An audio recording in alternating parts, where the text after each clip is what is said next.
Building on my last vids, disembodied beings. They're everywhere. They're around me right now. That's another thing that I can't tell anyone to know. They have to experience it for themselves.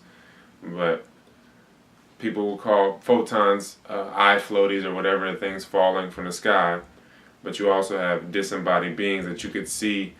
I see them all the time around me, but I see them more frequently when I look at others because there are a lot of people that are open doors and beings are coming in and out of them more frequently.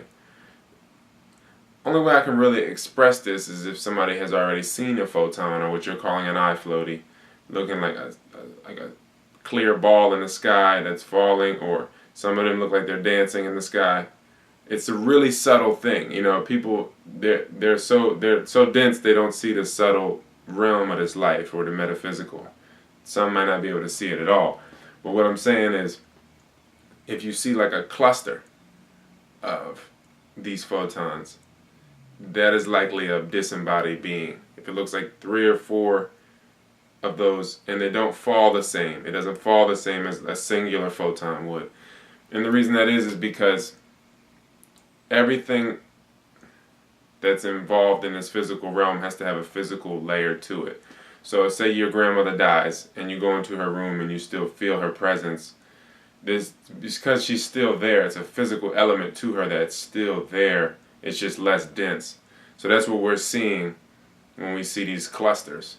Or, sometimes you see little circular, like a ball, like a photon, but it's just slightly different. It might be a little denser looking, like you can't exactly see through it the same. And it's just more defined. The circle's more defined. That's a disembodied being. You see disembodied beings all over the place if you can pay attention to the subtleness of this life, but people have to slow down their life a little more. They have to become less dense so they can experience these things. So when it comes to disembodied beings, they're all around us all the time. Your ancestors are all around you. People, I shouldn't say people, entities, beings from other places in space, because we're in space right now, are all around us all the time, because we are awareness. We're not the body.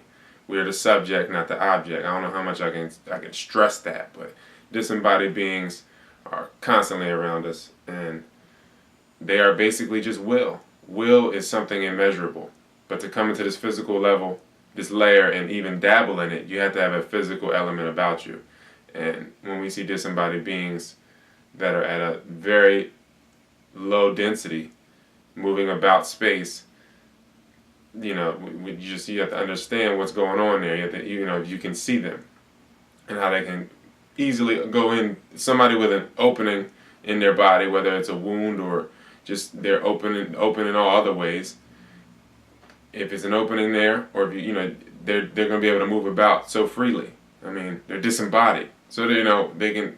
It's just like somebody hijacking vehicles, on a spree of it. That's all it is, kind of.